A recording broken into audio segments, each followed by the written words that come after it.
Certains visages sourient pendant que ton cœur s'affaiblit. Certaines paroles semblent bienveillantes, mais laissent derrière elles une fatigue étrange, une confusion, une baisse de vigilance spirituelle. Le croyant lucide ne juge pas les intentions, mais il observe les effets. Car Shaitan n'entre pas toujours par la porte de l'interdit. Parfois, il s'assoit à table, il plaisante, il conseille, et il détourne. Allah révèle une loi intérieure immuable. En vérité, c'est dans le rappel d'Allah que les cœurs trouvent la quiétude. Coran, Ar-Ra'd 28.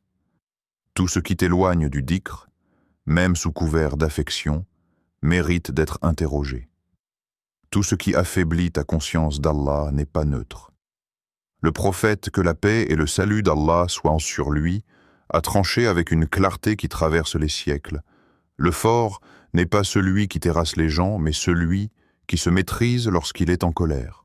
Sahih al-Bukhari, Sahih Muslim. La vraie force n'est pas dans la domination sociale, mais dans la discipline intérieure. Celui qui ne contrôle pas sa langue, ses réactions et ses fréquentations ouvrent des brèches dans son âme. Ibn al-Qayyim, rahimahullah, enseignait que le cœur est comme une forteresse. Chaque péché est une fissure. Chaque rappel sincère est une muraille.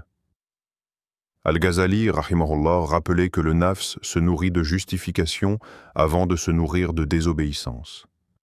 Et Ibn Taymiyyah, rahimahullah, affirmait que le véritable prisonnier est celui dont le cœur est captif de ses passions. Observe attentivement. Qui banalise le péché devant toi? Qui se moque de la prière, même subtilement? Qui te pousse à parler quand le silence aurait été plus pur? Car le prophète, que la paix et le salut d'Allah soient sur lui, a averti. Celui qui croit en Allah et au jour dernier, qu'il dise du bien ou qu'il se taise. Sahih al-Bukhari. Chaque parole est un dépôt. Chaque silence peut être une protection. Allah donne une promesse qui libère l'âme vigilante. Quiconque place sa confiance en Allah, il lui suffira. Coran At-Talaq 3. Celui qui s'appuie sur Allah n'a pas besoin de l'approbation des gens pour rester droit. Alors interroge-toi sans détour. Que restera-t-il de tes paroles au jour du jugement? As-tu dompté ton ego ou est-ce lui qui te dirige? Si Allah t'appelait aujourd'hui, que trouverait-il dans ton cœur? Le croyant ne fuit pas les gens. Il discerne. Il n'accuse pas.